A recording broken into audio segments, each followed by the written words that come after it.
Pagi itu, aroma sate ayam memenuhi udara di pinggir jalan kecil di daerah Depok.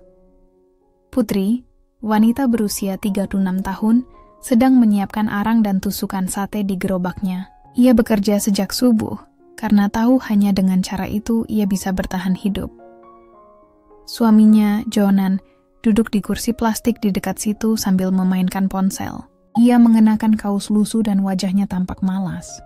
Putri sesekali melirik, berharap Jonan mau membantu, tapi yang terjadi justru sebaliknya. "Put, aku keluar dulu bentar. Teman ngajak nongkrong," kata Jonan tanpa menatap istrinya. "Loh, sate belum dibakar. Nanti jam makan siang ramai, Mas."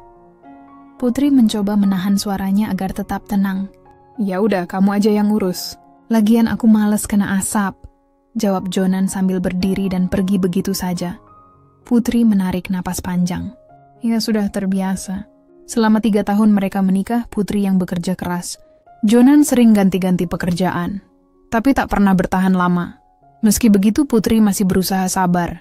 Ia percaya selama mereka bersama, semua akan baik-baik saja." Siang hari, gerobak satenya ramai. Pelanggan datang silih berganti. Ada anak sekolah, pegawai kantor, dan warga sekitar. Putri melayani semua dengan senyum.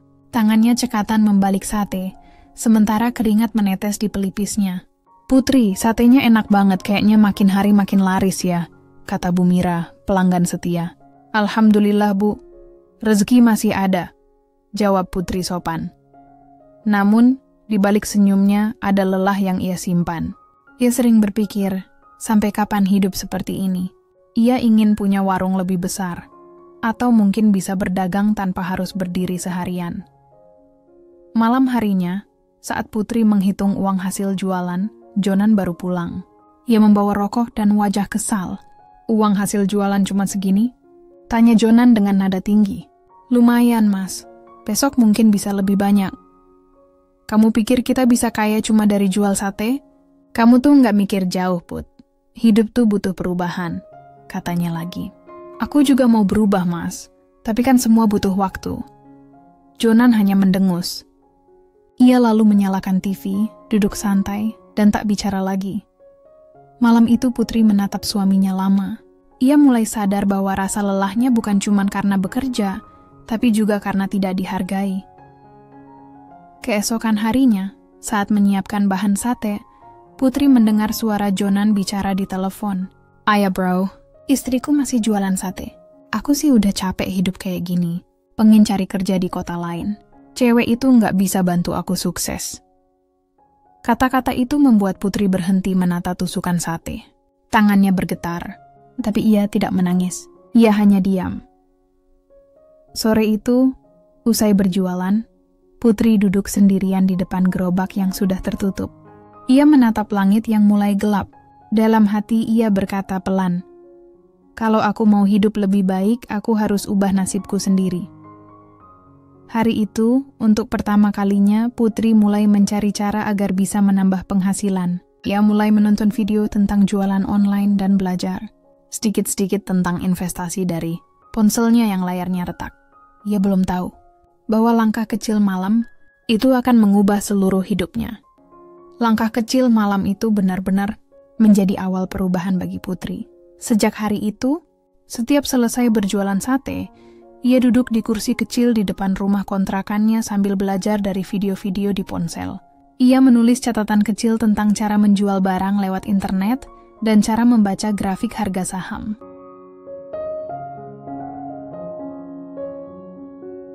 Jonan beberapa kali memandang istrinya dengan tatapan heran. "Kamu ngapain tiap malam pegang HP terus?" tanya Jonan suatu malam. "Belajar, Mas. Siapa tahu nanti bisa jualan online atau investasi kecil-kecilan," jawab Putri. "Heh, kamu pikir gampang cari duit di internet? Nonton video begitu nggak bikin kita kaya, Put," katanya sambil tertawa kecil. Putri tidak menjawab. Ia sudah terbiasa diremehkan. Hari-hari berlalu. Putri mulai mencoba hal-hal kecil. Ina menjual bumbu sate dalam kemasan lewat media sosial. Kadang laku, kadang tidak. Tapi semangatnya tidak padam, Jonan malah makin sering pergi. Ia bilang sedang cari kerja. Tapi Putri tahu, kebanyakan waktunya dihabiskan nongkrong bersama teman-teman.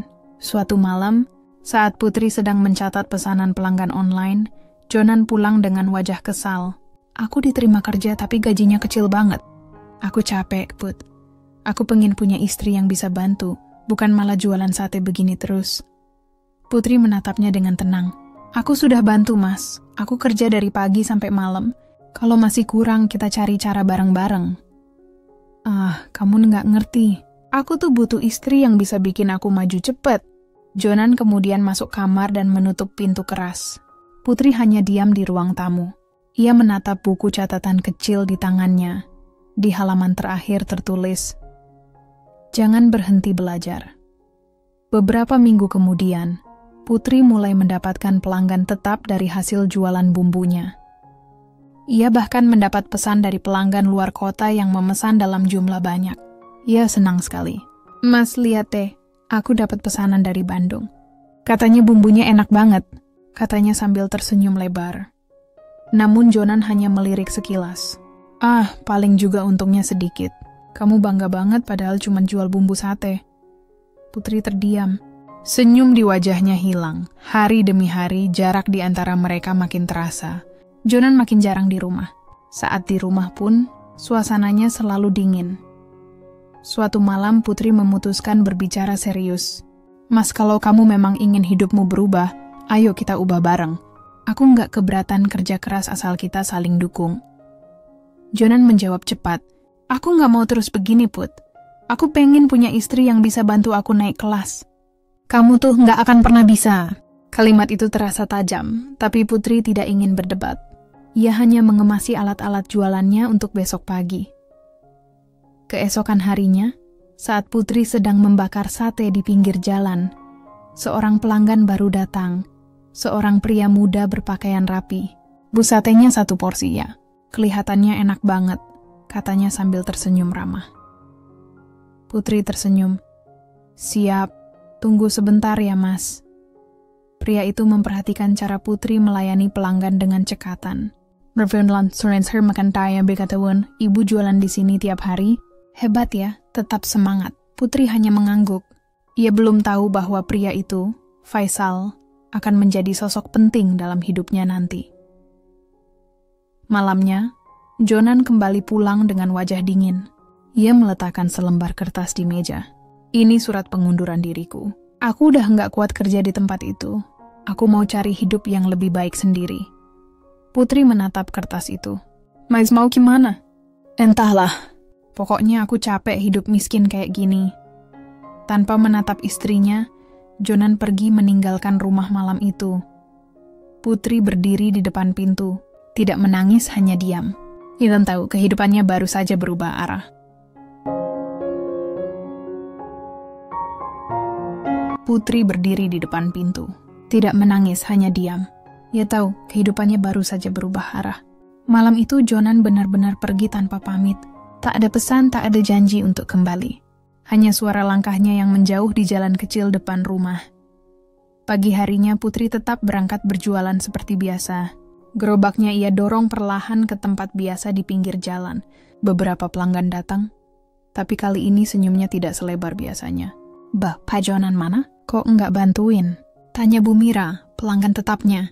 "Oh, Mas Jonan lagi ada urusan, Bu," jawab Putri singkat. Ia tidak ingin orang lain tahu bahwa suaminya meninggalkannya.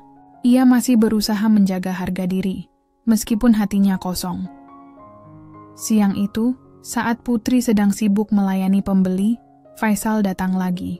Ia masih mengenakan kemeja rapi dan tas kerja di bahunya. "Bu, sate ayamnya 1 porsi lagi ya. Saya kangen rasanya," katanya ramah. Putri tersenyum tipis. "Wah, Mas Faisal datang lagi. Silakan duduk." "Terima kasih, Bu. Saya kerja di kantor dekat sini. Kalau makan siang pasti lewat sini. Enak banget soalnya," ujar Faisal sambil tertawa kecil. Sambil membakar sate, Putri melirik Faisal sekilas. Ia tampak sopan dan bersikap hangat, berbeda dengan banyak pelanggan lain. "Mas kerjanya di mana kalau boleh tahu?" "Saya di perusahaan kain bagian pemasaran. Bosnya baik, tapi kerjaannya lumayan padat." Putri mengangguk. Ia belum tahu bahwa pertemuan sederhana itu akan menjadi awal dari hubungan panjang di masa depan. Beberapa minggu setelah Jonan pergi, Putri mulai terbiasa hidup sendiri. Ia merasa lebih tenang meski harus bekerja lebih keras. Malam-malamnya ia habiskan untuk belajar investasi dan membaca strategi bisnis sederhana. Suatu hari, pesan masuk ke ponselnya. "Selamat Ibu. Pesanan bumbu sate Ibu diterima untuk acara kantor kami." Putri tersenyum lebar. Itu pesanan terbesar yang pernah ia dapat. Ia segera menyiapkan bahan-bahannya dan mengantarkan sendiri ke alamat yang tertera. Ketika tiba di kantor itu, ia terkejut. Di depan pintu Faisal berdiri menyambutnya. "Bu Putri? Wah, jadi ini bumbu sate yang terkenal itu? Ternyata Ibu yang jual ya?" Putri tertawa kecil. "Iya Mas, ini pesanan untuk acara kantor kan?" "Betul, terima kasih banyak Bu. Semua teman kantor udah nggak sabar mau coba." Faisal membantu membawakan kotak pesanan ke dalam kantor. Ia memperkenalkan Putri ke rekan-rekannya dengan ramah. Semua orang memuji rasanya, membuat Putri semakin percaya diri. Sore itu, saat Putri hendak pulang, Faisal menahan langkahnya. "Bu Putri, kalau suatu hari Ibu butuh bantuan soal jualan online atau ide bisnis, boleh minta tolong saya bantu. Saya senang lihat orang rajin seperti Ibu." Putri menatapnya sebentar. "Terima kasih Mas Faisal. Mungkin nanti saya benar-benar butuh saran." Sejak hari itu, Faisal dan Putri mulai sering bertukar pesan ringan. Tidak berlebihan, hanya seputar kerja dan usaha. Faisal kadang mampir membeli sate. Dan setiap kali datang, ia selalu membantu menata meja atau mengangkat galon air tanpa diminta. Waktu berjalan, Putri makin fokus memperbaiki hidupnya. Ia menabung sedikit demi sedikit dari hasil jualan dan pesanan. Ia bahkan mulai mencoba berinvestasi kecil di saham berdasarkan ilmu yang ia pelajari sendiri.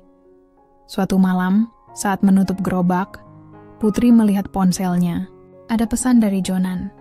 "Aku balik ke kota besok. Kita perlu bicara." Putri terdiam lama menatap layar itu. Rasanya campur aduk, antara marah, penasaran, dan takut. Tapi ia tahu, pertemuan itu tidak bisa dihindari. "Baik Mas, aku tunggu di rumah," balasnya singkat. Malam itu Putri tidak bisa tidur. Ia tidak tahu apa yang akan terjadi, tapi ia sudah menyiapkan diri.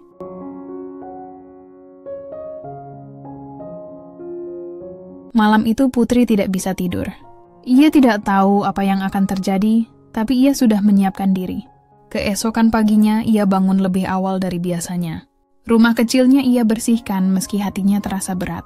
Sekitar pukul 9 pagi, terdengar suara langkah di depan pintu. Jonan berdiri di sana dengan wajah yang sudah berubah.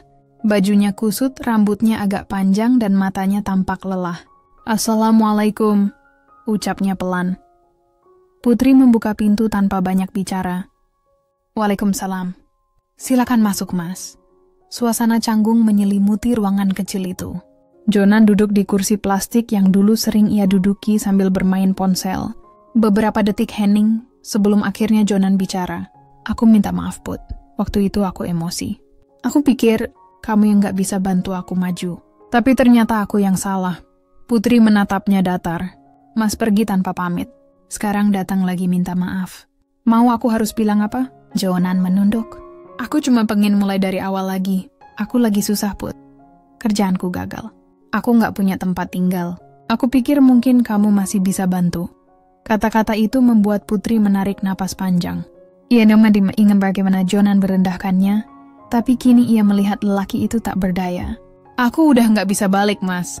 Aku sudah belajar hidup sendiri," ucap Putri pelan tapi tegas. Jonan mengangkat wajahnya. "Kamu berubah ya, Put. Sekarang sombong banget." "Bukan sombong, Mas. Aku cuman nggak mau disakiti lagi." Hening kembali memenuhi ruangan.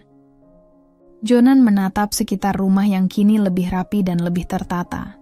Di atas meja, ia melihat buku catatan, beberapa nota pesanan, dan laptop bekas yang dipakai Putri untuk belajar. "Kamu belajar apa sih sekarang?" tanya Jonan dengan nada sinis. "Belajar bisnis online dan investasi. Lumayan, hasilnya bisa buat tambahan." Jonan tertawa kecil, tapi terdengar menyepelekan. "Kamu pikir bisa kaya cuma dari lihat video dan jualan online? Dunia itu keras, Put. Kamu itu cuma penjual sate. Jangan mimpi jadi orang besar." Kata-kata itu menusuk. Putri menunduk sebentar, lalu menatap Jonan dengan tenang. Aku memang cuma penjual sate, tapi aku nggak males. Aku berusaha. Itu bedanya kita. Jonan terdiam. Wajahnya memerah menahan kesal. Ia bangkit berdiri dan berkata, ya sudah. Kalau kamu merasa bisa hidup sendiri, silakan. Tapi jangan menyesal nanti. Tanpa menunggu jawaban, Jonan keluar dari rumah.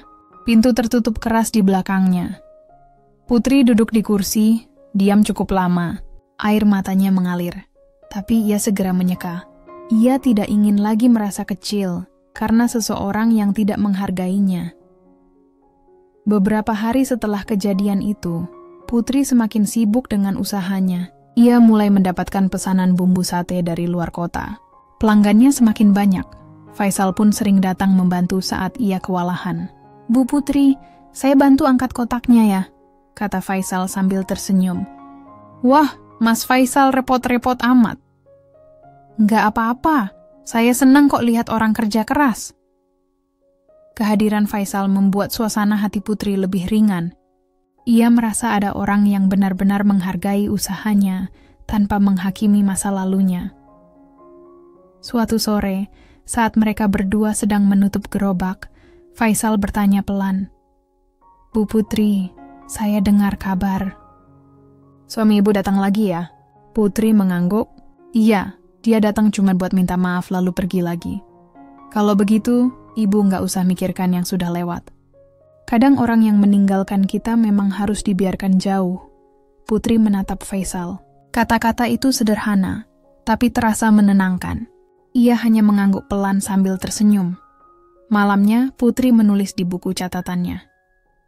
Aku harus bisa lebih dari ini. Aku harus mandiri sepenuhnya. Ia belum tahu, keinginannya untuk mandiri akan segera membawanya pada jalan yang jauh lebih besar dan lebih berat daripada yang pernah ia bayangkan.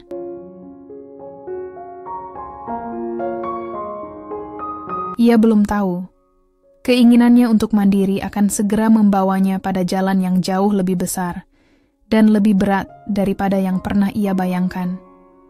Sejak malam itu, Putri mulai menjalani rutinitas baru. Siang hari ia tetap berjualan sate dan mengurus pesanan bumbu, sementara malamnya ia belajar trading dari video dan artikel. Ia mencatat setiap hal yang ia pelajari, cara membaca grafik, menghitung risiko, dan menentukan waktu jual beli. Meski sulit, ia tidak menyerah. Uang hasil jualannya ia sisihkan sedikit demi sedikit untuk modal investasi.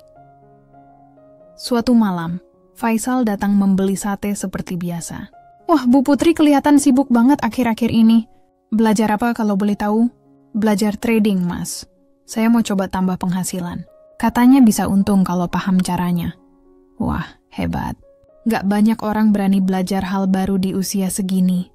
Kalau butuh teman diskusi soal bisnis, saya siap bantu, kata Faisal sambil tersenyum. Putri tertawa kecil. Siap, Mas. Tapi nanti jangan ketawa kalau saya salah hitung. Hari-hari berikutnya, Faisal sering datang bukan hanya untuk membeli sate, tapi juga untuk menemani Putri belajar. Kadang mereka duduk di teras rumah sambil membahas angka dan grafik. Suasana terasa hangat dan menyenangkan. Namun langkah baru Putri tidak selalu mudah. Beberapa kali ia rugi dalam transaksi. Uang hasil jualan sate sempat berkurang cukup banyak. Ia sempat panik dan hampir menyerah. Suatu malam, ia duduk di depan laptop dengan wajah murung. Faisal yang datang membawakan makanan melihatnya dan langsung tahu ada yang salah. Ada masalah, Bu? Saya salah ambil posisi, Mas. Uang tabungan saya sebagian hilang. Faisal menatapnya tenang. Namanya juga belajar, Bu. Rugi di awal itu biasa. Yang penting jangan berhenti. Putri mengangguk pelan. Saya cuma takut nggak bisa bangkit lagi. Kalau ibu bisa bertahan jualan sate bertahun-tahun, masa kalah sama layar komputer? Ucapan itu membuat Putri tersenyum. Mas Faisal pandai juga ngomongnya. Bukan pandai, Bu. Saya cuma tahu, orang rajin kayak ibu pasti bisa. Sejak itu, semangat Putri bangkit lagi. Ia kembali belajar dengan lebih hati-hati. Ia mulai mencatat setiap kesalahan dan memperbaikinya. Dalam waktu beberapa bulan, hasilnya mulai terlihat. Ia mulai meraih keuntungan kecil tapi stabil. Suatu sore, saat Faisal datang, Putri menyodorkan ponselnya dengan wajah berbinar. Mas, lihat deh. Hari ini saya untung 3 juta. Wah, luar biasa. Akhirnya usaha ibu mulai berbuah. Putri tertawa kecil. Saya belum mau senang dulu. Takut nanti rugi lagi. Nggak apa-apa, yang penting ibu tahu caranya. Itu yang mahal. Mereka berdua tertawa bersama. Suasana terasa akrab. Sesekali pandangan mereka bertemu, dan Putri merasa ada sesuatu yang berbeda. Ia cepat-cepat mengalihkan pandangan sambil pura-pura sibuk merapikan meja. Beberapa bulan kemudian, kehidupan Putri berubah cukup banyak. Ia tidak hanya dikenal sebagai penjual sate, tapi juga sebagai wanita yang pandai berbisnis. Pelanggannya bertambah dan penghasilannya meningkat. Namun di saat semuanya mulai membaik, satu kabar datang tiba-tiba. Sore itu, seorang kurir datang membawa surat resmi. Putri membuka amplopnya perlahan. Isi surat itu membuatnya tertegun. Pamannya yang tinggal di Bandung baru saja meninggal dunia dan meninggalkan warisan. Sebuah perusahaan kain yang cukup besar. Dan di dalam surat tertulis bahwa Putri adalah pemilik sah yang baru. Putri menutup amplop itu pelan. Tangannya bergetar. Masya Allah, ini beneran, gumamnya Dr. Faisal yang kebetulan datang melihat wajah Putri kebingungan. Kenapa, Bu? Ada apa? Putri menyerahkan surat itu padanya. Mas, saya dapat warisan perusahaan dari paman saya. Faisal membaca surat itu dengan serius lalu menatap Putri. Wah, ini kabar besar sekali, Bu. Tapi juga tanggung jawab yang besar. Putri duduk pelan. Ia belum bisa percaya. Dari seorang penjual sate yang pernah diremehkan, kini ia akan menjadi pemilik perusahaan besar. Namun di balik rasa senangnya, ia juga merasa takut. Mas Faisal, saya ini nggak punya pengalaman jadi pemimpin. Bagaimana kalau saya gagal? Faisal menatapnya dengan tenang. Saya yakin ibu bisa. Paman ibu pasti tahu siapa yang pantas menerima tanggung jawab itu. Saya siap bantu kalau ibu butuh dukungan. Putri mengangguk. Hari itu menjadi titik baru dalam hidupnya, tapi juga awal dari konflik yang jauh lebih besar dari sebelumnya. Hari itu menjadi titik baru dalam hidupnya, tapi juga awal dari konflik yang jauh lebih besar dari sebelumnya. Beberapa minggu setelah menerima surat warisan, Putri resmi menjadi pemilik perusahaan kain milik pamannya di Bandung. Ia berangkat ke sana ditemani Faisal, yang dengan sukarela membantu mengurus administrasi dan beradaptasi dengan lingkungan baru.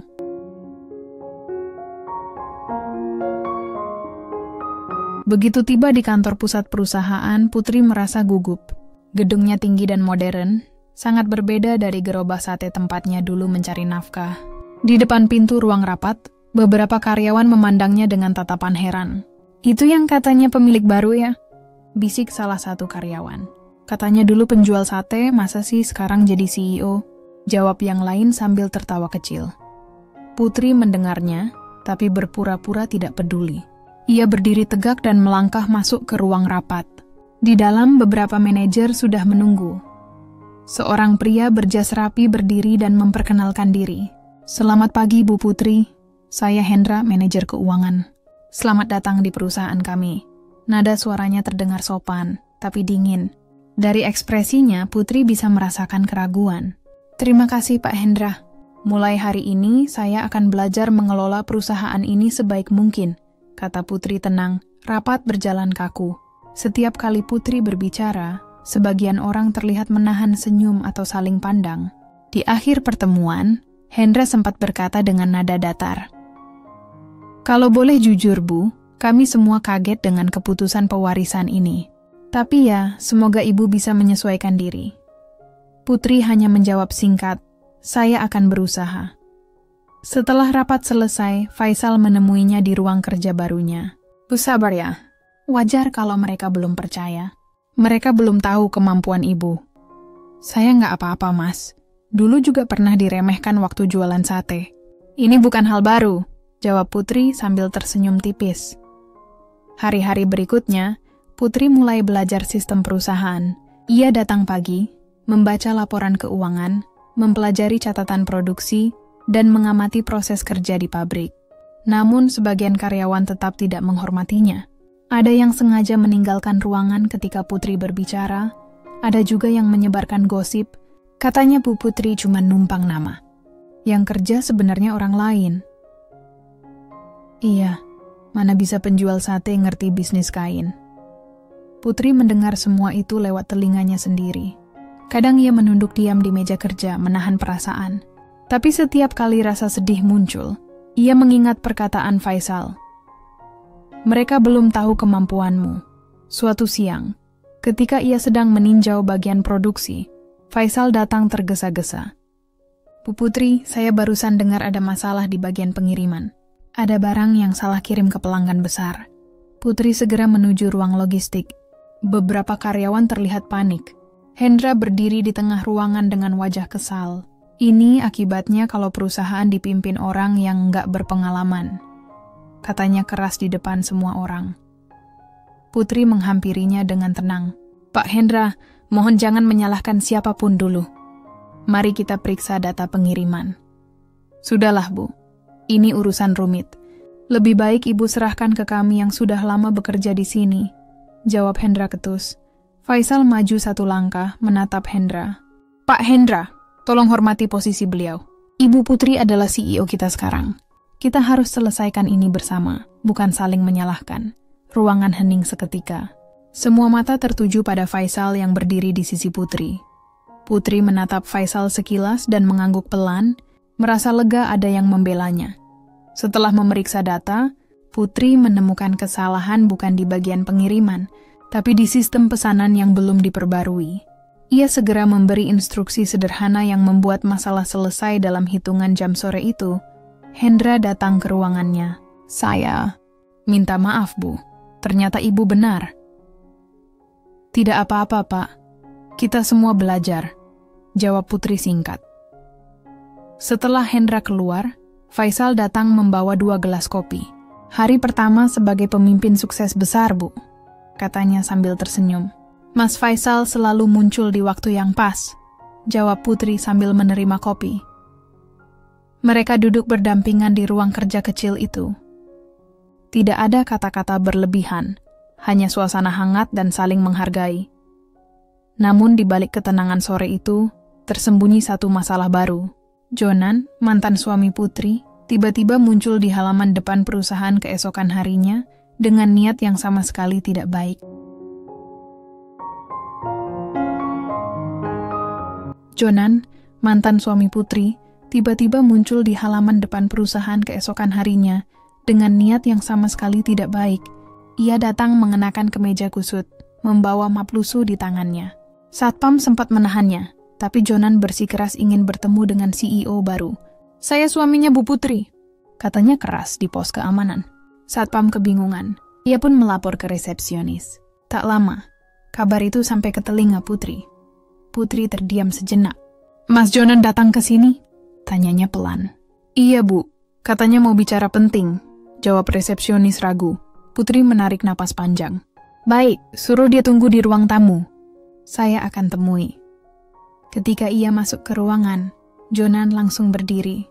Tatapannya penuh rasa tidak percaya melihat Putri mengenakan setelan rapi dengan lencana nama bertuliskan CEO Putri Rahmawati. Jadi ini beneran kamu? Aku kira cuma gosip. Penjual sate jadi CEO? Katanya sambil tertawa kecil. Putri tetap tenang. Iya, Mas. Ada yang bisa saya bantu? Jonan duduk santai dan menaruh map di meja. Aku lagi butuh kerja. Aku tahu kamu punya perusahaan besar sekarang. Anggap aja ini kesempatan kamu balas budi. Putri menatapnya datar. Balas budi? Iya, dulu aku juga bantu kamu jualan sate kan? Jawab Jonan santai. Putri menggeleng pelan. Masih saya nggak dendam, tapi saya juga nggak bisa pura-pura lupa. Waktu saya susah, Mas pergi tanpa peduli. Sekarang saya sudah punya tanggung jawab besar. Saya tidak bisa asal mempekerjakan orang hanya karena masa lalu. Jonan tertawa kecil, tapi nadanya sinis. Kamu sombong banget sekarang. Dulu kamu nangis minta aku balik. Sekarang sok jadi bos besar. Saya nggak sok, Mas. Saya cuma berusaha hidup lebih baik. Jawab Putri tegas. Suasana ruangan tegang. Beberapa karyawan yang melintas berhenti sebentar. Memperhatikan dari jauh. Jonan sadar dirinya diperhatikan. Lalu sengaja meninggikan suara. Hei, kalian semua dengar. CEO kalian ini dulunya cuma penjual sate di pinggir jalan. Jadi jangan pikir dia itu hebat. Beberapa karyawan terkejut. Ada yang saling pandang dan berbisik. Putri menunduk sejenak, tapi sebelum Jonan bicara lagi, Faisal datang.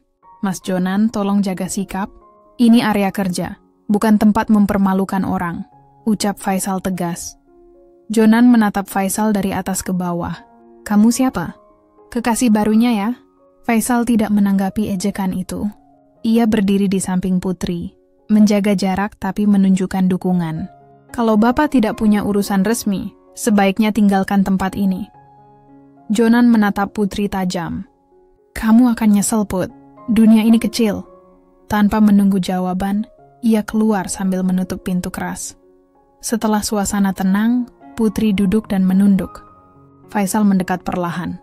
Ibu nggak apa-apa. Saya baik-baik saja. Mas, cuma agak kaget saja.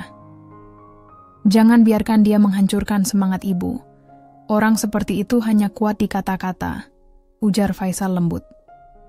Putri menatap Faisal sebentar lalu mengangguk. Terima kasih Mas Faisal. Kalau Mas nggak datang tadi, entah apa yang akan terjadi. Hari itu nama Putri kembali jadi bahan pembicaraan di kantor. Ada yang mulai memandang rendah karena tahu latar belakangnya. Namun, ada juga yang diam-diam kagum karena keberaniannya menghadapi situasi itu. Malam harinya, di rumah dinas kecil yang disediakan perusahaan, Putri duduk di meja makan sambil menatap laptop. Ia mencoba fokus pada laporan bulanan, tapi pikirannya terus teringat kata-kata Jonan Faisal menelpon malam itu. Bu Putri, saya cuma mau pastikan ibu baik-baik saja. Saya baik, Mas. Terima kasih sudah peduli. Kalau butuh teman bicara, saya siap kapan saja. Suara Faisal membuat Putri sedikit tenang. Mas Faisal, boleh jujur? Kadang saya takut semua orang tahu masa lalu saya dan menertawakan saya. Kalau mereka tahu masa lalu ibu, justru mereka harusnya bangga. Karena nggak banyak orang bisa bangkit dari bawah seperti ibu. Putri terdiam sejenak. Kata-kata itu membuat dadanya terasa hangat. Terima kasih. Mas, saya benar-benar menghargainya. Malam itu sebelum tidur, Putri menulis satu kalimat di buku catatannya. Aku harus lebih kuat dari rasa takutku sendiri. Ia tidak tahu bahwa setelah kejadian itu, Jonan belum benar-benar pergi. Di luar sana, mantan suaminya mulai menyebarkan kabar buruk tentang dirinya, dan itu akan menjadi awal dari cobaan terberat yang pernah ia hadapi. Ia tidak tahu bahwa setelah kejadian itu, Jonan belum benar-benar pergi. Di luar sana, mantan suaminya mulai menyebarkan kabar buruk tentang dirinya, dan itu menjadi awal dari cobaan terberat yang pernah ia hadapi.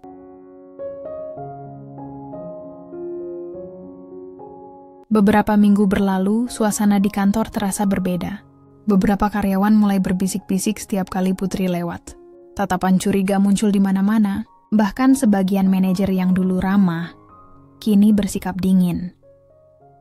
Faisal yang biasanya selalu menemani, mulai menyadari perubahan itu. Bu Putri, ada yang nggak beres. Saya dengar gosip aneh dari beberapa staf. Gosip apa? Tanya Putri pelan. Katanya, ibu dulu cuma ngaku-ngaku sebagai ahli waris. Ada yang bilang surat waris itu palsu. Putri terdiam, nafasnya terasa berat. Siapa yang ngomong begitu, Mas? Belum jelas. Tapi sepertinya ada yang sengaja nyebarkan.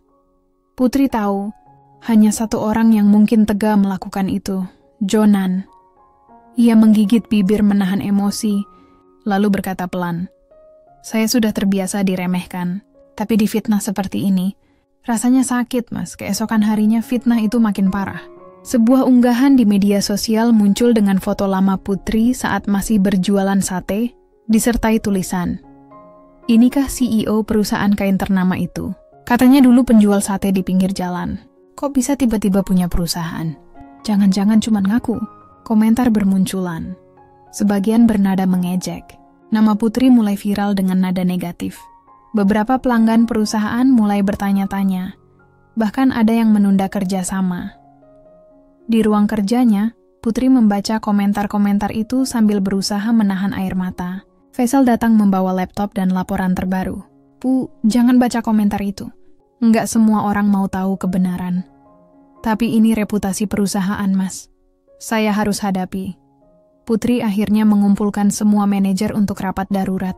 Saya tahu banyak dari kalian mendengar isu yang beredar. Saya ingin jelaskan langsung.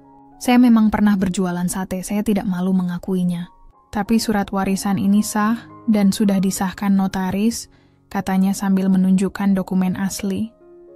Beberapa manajer mulai menunduk, tapi Hendra, manajer keuangan, tampak tidak puas. Kalau memang sah, kenapa orang luar bisa punya salinannya dan menyebarkan fitnah itu, Bu? Saya juga sedang mencari tahu, jawab Putri tenang. Setelah rapat selesai, Faisal mendekatinya. Bu, sebaiknya kita cari bukti bahwa surat itu tidak dipalsukan. Saya bisa bantu cari notaris yang mengesahkan dokumen itu. Baik, Mas. Saya nggak mau masalah ini merusak nama perusahaan. Beberapa hari kemudian, Faisal berhasil menemukan notaris yang mengesahkan dokumen warisan. Tapi saat mereka ke kantor notaris itu, sesuatu mengejutkan terjadi. Dokumen asli telah hilang. Hilang? Maksudnya bagaimana, Pak? Tanya Putri terkejut. Beberapa hari lalu ada seseorang datang mengaku sebagai staf perusahaan ibu. Mengambil dokumen itu untuk diperiksa ulang. Jawab notaris. Putri saling pandang dengan Faisal. Mereka sama-sama sadar, seseorang sedang berusaha menjatuhkannya dari dalam. Setibanya di kantor, Putri langsung memeriksa rekaman CCTV. Namun rekaman pada hari itu juga terhapus. Ini sudah terlalu jauh, Mas, katanya lirih. Iya, Bu. Sepertinya ada orang dalam yang kerja sama dengan pihak luar. Fitnah semakin meluas. Berita online mulai menulis artikel tentang CEO misterius yang diduga mengambil alih perusahaan dengan surat warisan palsu. Telepon dari investor berdatangan menanyakan kebenaran berita itu. Putri mulai kehilangan kepercayaan dari banyak pihak. Bahkan Hendra mengajukan rapat dewan untuk meninjau ulang posisi Putri sebagai CEO. Di tengah kekacauan itu, Faisal tetap ada di sisinya. Suatu malam mereka duduk di ruang kerja yang sudah sepi. Putri menatap layar komputer yang menampilkan grafik saham perusahaan yang mulai turun. Mas Nes, saya capek. Semua yang saya bangun seolah sia-sia. Ibu nggak boleh nyerah. Ibu tahu siapa dalangnya kan? Jonan, betul, tapi kita butuh bukti. Kalau ibu berani, saya bantu kumpulkan semuanya. Putri menatap Faisal lama. Mas Faisal, kenapa selalu mau bantu saya? Karena saya tahu ibu berjuang bukan buat diri sendiri. Ibu pantas menang. Untuk pertama kalinya Putri memegang tangan Faisal sebentar. Terima kasih, Mas. Mereka saling menatap, tapi tak berkata apa-apa. Hanya keheningan yang terasa penuh arti. Malam itu Putri menuliskan tekad baru di bukunya. Kalau kebenaran bisa direbut, aku akan rebut kembali dengan tanganku sendiri. Keesokan paginya, Putri dan Faisal mulai menyusun langkah besar, menyelidiki siapa orang dalam yang bekerja sama dengan Jonan. Namun mereka tidak tahu, langkah itu justru akan membuka konflik ketiga yang lebih berbahaya lagi.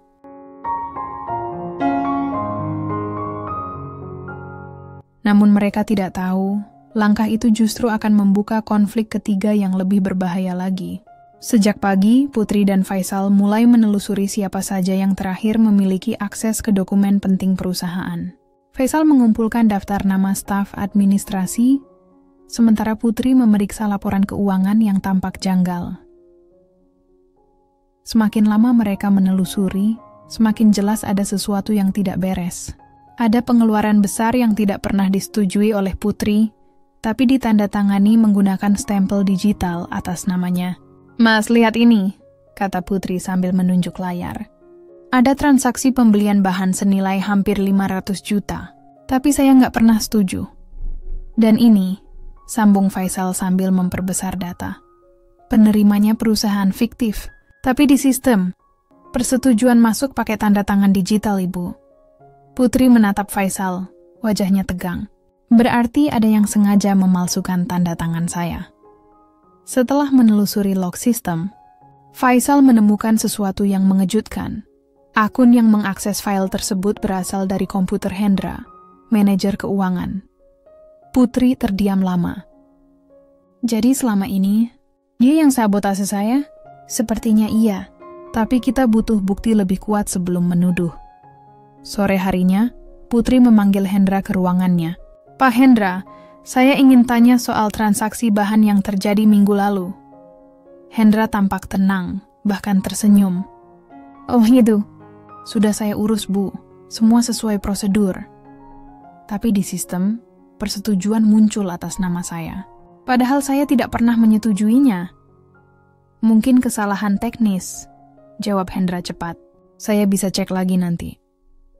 Nada suaranya tenang, tapi matanya tak bisa menyembunyikan kegelisahan. Putri hanya mengangguk. Baik, tolong kirimkan semua bukti transaksi aslinya besok pagi. Begitu Hendra keluar, Faisal langsung berkata, dia panik Bu, saya yakin dia yang kerja sama dengan Jonan. Kita jebak saja.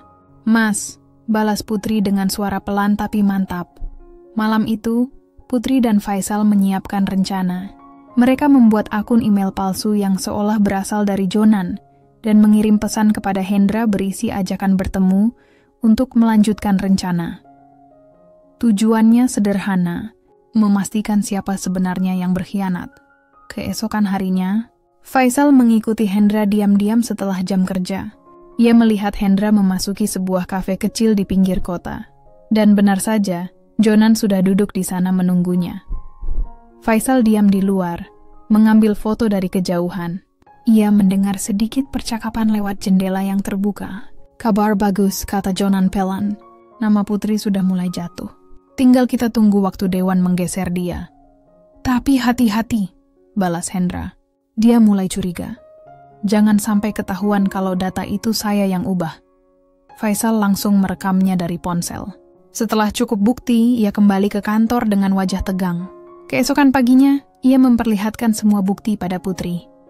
Putri memandang layar ponsel dengan mata berkaca-kaca. Mas, saya nggak nyangka dia bisa tega seperti ini.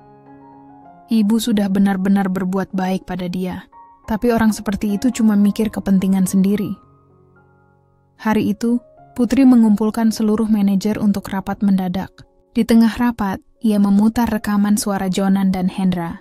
Ruangan langsung hening. Semua orang terpaku mendengarkan. Saya pikir sekarang sudah cukup jelas siapa yang bermain di belakang saya, kata Putri tenang. Mulai hari ini Pak Hendra resmi saya nonaktifkan sampai proses hukum selesai. Hendra pucat. Bu, tunggu dulu, ini salah paham. Bukti sudah cukup. Saya tidak mau perusahaan ini rusak karena pengkhianatan, jawab Putri tegas. Petugas keamanan masuk dan Hendra diminta meninggalkan ruangan. Setelah itu, semua karyawan berdiri memberi tepuk tangan kecil. Untuk pertama kalinya, Putri mendapat penghormatan sebagai pemimpin sejati. Namun di balik kemenangan itu, masalah belum selesai. Jonan yang tahu dirinya sudah terekam, menjadi marah besar. Ia mudah menciptakan fitnah baru. Kali ini menyerang kehidupan pribadi Putri dengan mengatakan bahwa hubungannya dengan Faisal tidak profesional dan penuh kepentingan. Kabar itu cepat menyebar di media sosial. Putri kembali menjadi sorotan, bukan sebagai CEO kuat, tapi sebagai wanita yang naik karena kedekatan dengan bawahannya. Malam itu, Putri menatap layar ponsel yang penuh komentar kejam. Faisal datang membawa segelas teh hangat. Biarkan saja orang bicara. Kebenaran akan menang sendiri. Mas, kali ini beda. Fitnahnya bukan soal pekerjaan, tapi nama baik saya sebagai wanita. Faisal menatapnya serius. Kalau ibu mau, saya yang akan bicara di depan media. Saya bersihkan nama ibu. Putri menggeleng pelan. Tidak, Mas. Ini tanggung jawab saya. Saya harus berdiri sendiri. Faisal terdiam. Lalu dengan tenang, ia menepuk bahu Putri. Kalau begitu, saya akan berdiri di belakang ibu. Apapun yang terjadi. Putri tersenyum lemah, tapi matanya penuh tekad. Ia tahu hari-hari ke depan akan lebih sulit. Tapi kali ini, ia tidak akan lari. Ia tahu hari-hari ke depan akan lebih sulit, tapi kali ini ia tidak akan lari. Keesokan paginya, berita tentang skandal Putri dan Faisal menyebar semakin luas. Beberapa media menulis artikel dengan judul besar. CEO baru diduga naik jabatan karena hubungan pribadi dengan staf. Putri membaca berita itu sambil menggenggam ponselnya erat. Ia menatap layar tanpa suara. Sakitnya bukan hanya karena difitnah, tapi karena nama baik Faisal ikut terseret. Ponselnya berdering. Nomor tak dikenal muncul di layar. "Halo, ini Bu Putri?" "Ya, benar." "Siapa ini?" "Saya dari Dewan Direksi. Kami akan mengadakan rapat luar biasa besok pagi. Kami ingin Ibu hadir untuk menjelaskan semua yang terjadi." Setelah panggilan itu berakhir, Putri menatap kosong ke arah jendela. Faisal yang baru datang langsung tahu ada sesuatu yang salah. "Rapat mendadak ya, Bu?" "Iya. Mereka mau saya jelaskan semua soal gosip itu." "Saya bisa ikut, biar mereka dengar langsung dari saya." "Tidak, Mas. Ini bukan tentang pembelaan lagi. Ini tentang pilihan." Faisal menatapnya bingung. "Pilihan?" "Iya. Saya bisa mempertahankan posisi ini dan melawan semua fitnah. Atau saya bisa mundur dan menyelamatkan nama baik perusahaan." Faisal menggeleng cepat. "Jangan, Bu. Ibu udah kerja keras buat sampai di sini. Jangan biarkan mereka menang." Putri menatapnya lembut. "Mas Faisal, saya capek. Tapi bukan berarti menyerah. Saya hanya ingin melakukan hal yang benar." Malam itu, Putri tidak bisa tidur. Ia duduk di ruang tamunya yang sepi, menatap berkas-berkas di meja. Semua perjuangannya, dari penjual sate sampai CEO, terasa seperti mimpi panjang yang kini di ujung jalan. Di atas meja, ada dua benda. Surat pengunduran diri yang sudah ia ketik, dan dokumen bukti fitnah dari Jonan dan Hendra yang siap ia serahkan ke polisi. Ia tahu hanya satu yang bisa ia pilih. Keesokan paginya, Putri datang ke kantor dengan pakaian sederhana. Ruang rapat sudah penuh. Dewan direksi, beberapa manajer dan beberapa staf duduk menatapnya. Di antara mereka, Faisal duduk di sudut, menunduk tegang. Ketua Dewan membuka rapat dengan suara dingin. "Bu Putri, banyak pemberitaan negatif tentang hubungan ibu dan staf pria bernama Faisal. Kami ingin mendengar penjelasan ibu." Putri berdiri tegak. "Isu itu tidak benar. Saya tidak punya hubungan pribadi dengan siapapun di kantor ini. Semua hubungan saya dengan Faisal bersifat profesional. Tapi saya tahu, pembuktian itu tidak cukup untuk menghentikan gosip." Ruang rapat hening. Putri melanjutkan dengan suara bergetar namun tegas. "Saya sudah memimpin perusahaan ini dengan hati. Tapi kalau keberadaan saya malah membuat nama perusahaan rusak, maka saya siap mundur." Semua orang terkejut.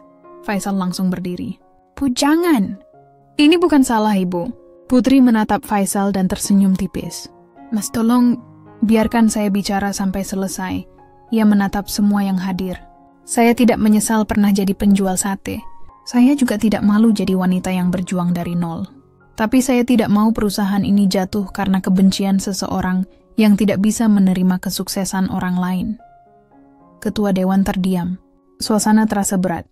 Putri meletakkan map berisi surat pengunduran diri di atas meja, lalu berdiri. "Terima kasih atas kesempatan ini. Semoga perusahaan ini terus maju dengan siapapun yang memimpin." Ia berbalik hendak keluar, tapi suara Faisal menghentikannya.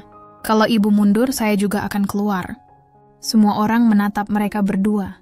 Faisal berjalan mendekat, lalu berkata dengan nada tegas, "Selama ini saya yang menyaksikan bagaimana ibu bekerja siang malam buat nyelamatin perusahaan ini.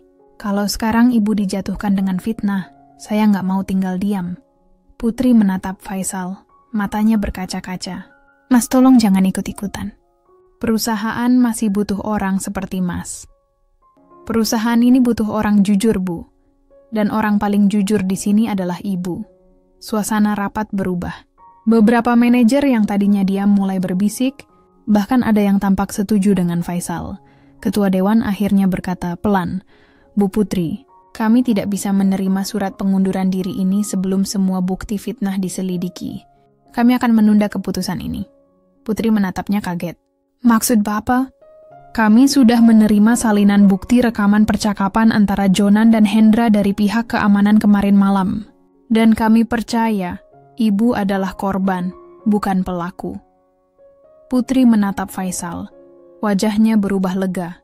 "Mas Faisal, itu Mas yang kirim ya?" "Iya, Bu. Saya janji akan bantu sampai akhir." Air mata menetes di pipinya. Tapi kali ini bukan karena sedih, melainkan karena lega.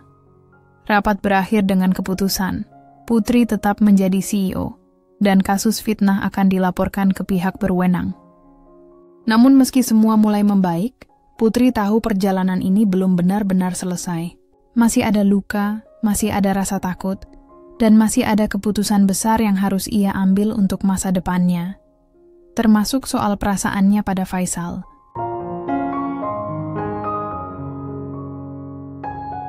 Namun meski semua mulai membaik, Putri tahu perjalanan ini belum benar-benar selesai. Masih ada luka, masih ada rasa takut, dan masih ada keputusan besar yang harus ia ambil untuk masa depannya. Termasuk soal perasaannya pada Faisal. Beberapa hari setelah rapat itu, penyelidikan resmi dimulai. Tim hukum perusahaan bekerja sama dengan pihak berwenang memeriksa kasus fitnah dan pencemaran nama baik yang dilakukan Jonan serta Hendra. Hasilnya mengejutkan banyak pihak. Semua bukti menunjukkan bahwa Jonanlah yang menyebarkan dokumen palsu dan membuat akun anonim untuk menjatuhkan nama Putri. Sementara Hendra terbukti menerima sejumlah uang sebagai imbalan atas bantuannya memanipulasi data perusahaan. Berita tentang hasil penyelidikan itu menyebar luas. Kali ini bukan sebagai gosip, tapi sebagai klarifikasi resmi. Judul di media berubah. CEO Putri Rahmawati difitnah mantan suami, kini kebenaran terungkap. Komentar publik pun berbalik arah. Banyak yang memuji ketegaran Putri. Salut buat Bu Putri, wanita tangguh. Dari penjual sate jadi CEO, luar biasa. Fitnah bisa menghancurkan sementara, tapi kejujuran selalu menang. Putri membaca komentar-komentar itu sambil tersenyum kecil. Bukan karena senang dipuji, tapi karena akhirnya perjuangannya tidak sia-sia. Faisal masuk ke ruangannya membawa koran pagi. Lihat Bu, sekarang semua orang tahu kebenarannya. Saya baca Mas, rasanya seperti beban besar di dada akhirnya terangkat. Faisal duduk di seberangnya. Saya senang akhirnya Ibu bisa tenang. Mas, tanpa bantuanmu, mungkin saya sudah menyerah dari dulu. Faisal tertawa kecil. Saya cuma bantu sedikit Bu, yang kuat dari awal itu Ibu sendiri. Putri menatap Faisal beberapa detik, lalu berkata pelan, Mas Faisal, saya banyak belajar dari kamu. Tentang sabar, tentang jujur, dan tentang berani menghadapi hal yang menyakitkan. Faisal tersenyum lembut. Saya juga belajar dari Ibu, tentang arti kerja keras dan gak malu dengan masa lalu. Mereka saling menatap sejenak. Udara di antara mereka terasa hangat dan tenang. Tanpa banyak kata, Putri mengulurkan tangannya. Faisal menyambutnya. Mereka berpegangan tangan sebentar, lalu tersenyum. Beberapa minggu kemudian, perusahaan mulai pulih. Investor kembali percaya, dan produksi kain meningkat. Putri bekerja lebih fokus dari sebelumnya. Ia ingin memastikan tidak ada lagi celah yang bisa dimanfaatkan orang jahat. Di sisi lain, Jonan sudah dimintai keterangan oleh pihak berwajib. Ia sempat mencoba menghindar, tapi bukti yang dikumpulkan terlalu kuat. Hendra pun mengakui semua perbuatannya. Suatu sore, setelah semua urusan selesai, Putri duduk di taman belakang kantor sambil menikmati teh hangat. Faisal datang membawa 2 bungkus sate dari warung dekat kantor. Saya ingat Ibu suka sate, jadi saya beli. Putri tertawa kecil. Wah, Mas Faisal tahu aja cara bikin saya senang. Mereka duduk berdampingan di bangku taman. Suasana sederhana itu membuat Putri teringat masa lalunya.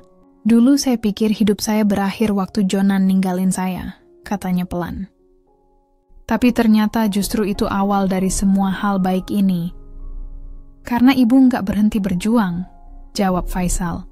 Kadang, jalan terbaik itu memang muncul setelah kita jatuh. Putri menatap Faisal dan tersenyum tulus. Mas, saya nggak tahu gimana cara balas kebaikan kamu. Nggak usah dibalas, Bu. Saya cuma ingin lihat Ibu bahagia. Angin sore berhembus lembut. Mereka terdiam sejenak, menikmati momen itu tanpa perlu banyak bicara.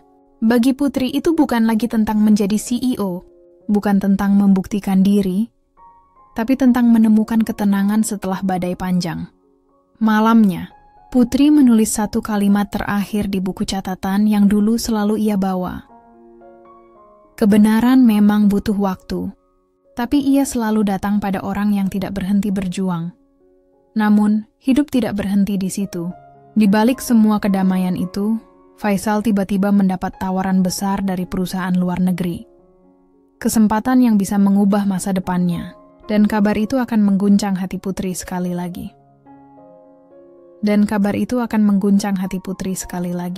Pagi itu, Faisal datang ke ruang kerja Putri dengan wajah ragu yang membawa sebuah amplop putih. "Bu, saya mau ngomong sesuatu. Penting." Putri menatapnya heran. "Ada apa, Mas?" "Saya baru dapat tawaran kerja dari perusahaan tekstil di Jepang. Mereka minta saya bergabung bulan depan."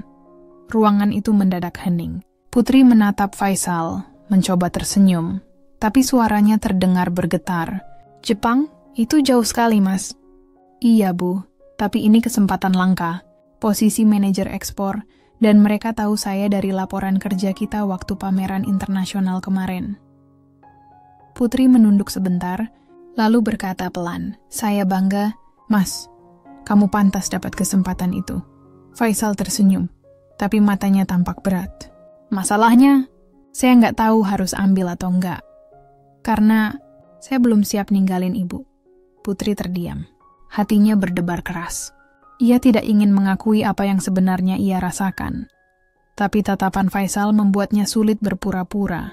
"Mas Faisal," katanya lembut, "saya cuma atasan kamu. Jangan pikirin saya. Ambil kesempatan itu. Tapi saya nggak mau ninggalin orang yang penting buat saya." Ucapan itu membuat dada Putri terasa sesak. Ia memalingkan wajah, berusaha menahan air mata. "Jangan ngomong gitu, Mas. Kita sudah cukup lewat masa sulit. Sekarang waktunya kamu tumbuh lebih besar." Faisal menunduk. "Kalau saya pergi, Ibu bakal baik-baik aja?" "Saya harus. Saya sudah terbiasa sendirian." Beberapa hari berikutnya, suasana kantor terasa berbeda. Semua orang mulai tahu kabar bahwa Faisal akan pindah ke luar negeri. Banyak yang memberi selamat, tapi juga terlihat sedih karena kehilangan sosok yang baik hati. Putri berusaha tetap profesional. Ia sibuk mempersiapkan transisi tanggung jawab Faisal. Tapi di dalam hati, ia merasa kehilangan yang begitu besar. Setiap kali melihat meja Faisal yang sudah mulai kosong, rasanya seperti ada bagian hidupnya yang ikut pergi. Suatu sore, Faisal datang ke ruangannya untuk berpamitan. "Bu, besok saya berangkat. Tiket sudah siap." Putri hanya mengangguk pelan. "Terima kasih atas kerja keras kamu selama ini, Mas. Saya nggak akan lupa." Faisal mendekat, lalu mengulurkan tangannya. "Saya juga nggak akan lupa, Ibu. Ibu bukan cuma atasan buat saya, tapi inspirasi." Putri menjabat tangan itu. Namun genggaman mereka bertahan lebih lama dari biasanya. Keduanya saling menatap tanpa kata. Ada banyak hal yang ingin diucapkan, tapi tak satu pun berani memulai. Faisal melepaskan genggaman itu perlahan.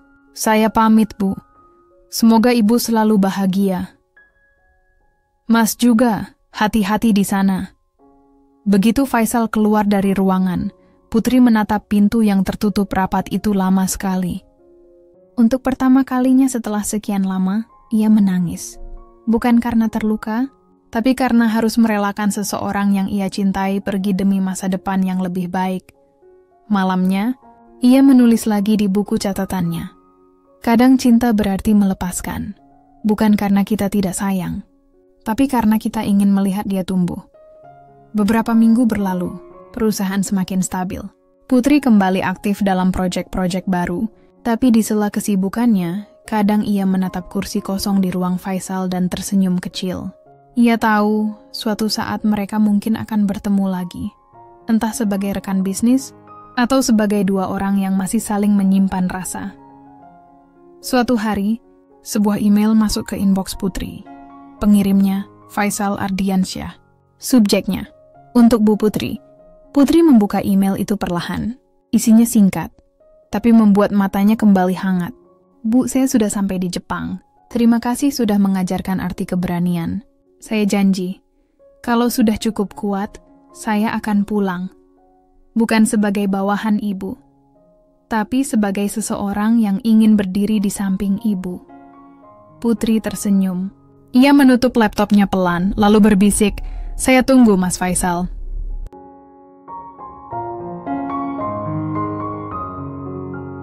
"Saya tunggu, Mas Faisal." Kalimat itu terus terngiang di kepala Putri setiap kali ia memandang layar laptopnya. Hari-hari berlalu, minggu berganti bulan, dan tanpa terasa 3 tahun sudah lewat sejak Faisal pergi ke Jepang. Selama itu, perusahaan kain yang ia pimpin berkembang pesat. Putri berhasil membuka 2 cabang baru di luar kota dan menjadi pembicara di beberapa acara bisnis. Namun di balik semua kesuksesan itu, masih ada satu ruang kosong di hatinya yang belum terisi. Setiap kali ia melihat proyek ekspor ke Jepang, hatinya teringat lagi pada Faisal. Ia sering tersenyum kecil sambil berkata pada dirinya sendiri, "Entah di mana kamu sekarang, Mas. Semoga kamu bahagia." Suatu pagi di awal tahun, Putri menerima undangan untuk menghadiri pameran kain internasional di Jakarta. Salah satu sponsor utama acara itu adalah Ardi Textile Japan. Nama itu membuatnya berhenti sejenak. Ia membaca ulang undangan itu pelan. Ardi Textile. Ardiansya, gumamnya. Hari pameran pun tiba. Aula besar penuh dengan stand dari berbagai negara. Putri berkeliling, menyapa beberapa rekan bisnis, sampai matanya terpaku pada satu stand di sisi kiri aula. Dengan papan nama bertuliskan AR Textile, Japan Division, by Faisal Ardiansyah. Langkahnya terhenti. Ia hampir tak percaya. Dan di balik meja pameran itu, berdiri seorang pria dengan jas abu-abu, rambut sedikit lebih pendek, dan senyum yang sangat ia kenal. Faisal menoleh, dan tatapan mereka bertemu. Dunia di sekitar seolah berhenti sejenak. "Bu Putri," katanya pelan, tapi jelas. Putri tersenyum, suaranya bergetar. "Mas Faisal, kamu pulang?" "Iya, Bu, saya pulang." Mereka saling mendekat. Tidak ada kata-kata lain, hanya tatapan panjang yang penuh arti. Faisal akhirnya berkata, "Saya janji waktu itu, kan? Kalau saya sudah cukup kuat, saya akan berdiri di samping Ibu. Sekarang saya datang, bukan sebagai bawahan Ibu, tapi sebagai mitra." Putri menatapnya haru. "Saya bangga sama kamu, Mas. Saya juga bangga sama Ibu. Karena semua yang saya capai berawal dari pelajaran Ibu dulu." Setelah pameran, mereka duduk di sebuah kafe dekat lokasi acara.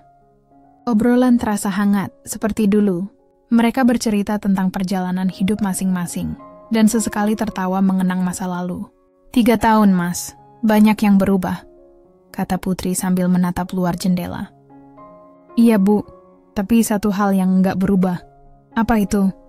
"Perasaan saya ke Ibu." Putri terdiam. Hatinya berdebar seperti dulu. "Mas, saya tahu waktu dulu belum tepat, tapi sekarang saya udah siap. Saya bukan lagi staf Ibu, saya punya perusahaan sendiri. Dan kalau Ibu izinkan, saya pengen ada di sisi Ibu, bukan cuma di bisnis, tapi di hidup Ibu." Putri menatap Faisal lama. Ia teringat semua perjuangan mereka, dari fitnah, kerja keras, sampai perpisahan yang menyakitkan. Kini orang yang dulu ia relakan pergi, berdiri di depannya lagi dengan niat yang tulus. Ia tersenyum lembut. "Mas Faisal, saya nggak tahu apa yang Tuhan rencanakan buat kita. Tapi kalau memang jalan kita dipertemukan lagi, mungkin artinya belum selesai." Faisal menggenggam tangannya pelan. "Saya nggak mau kehilangan kesempatan kedua ini, Bu." "Jangan panggil saya Bu, Mas." Faisal tertawa kecil. "Baik, Putri." Mereka saling menatap lalu tertawa bersama. Suasana menjadi ringan, seperti beban lama ikut terangkat. Beberapa minggu kemudian, perusahaan Faisal resmi bekerja sama dengan perusahaan milik Putri. Mereka sering bertemu untuk rapat, tapi di balik semua urusan bisnis, ada kedekatan yang semakin nyata.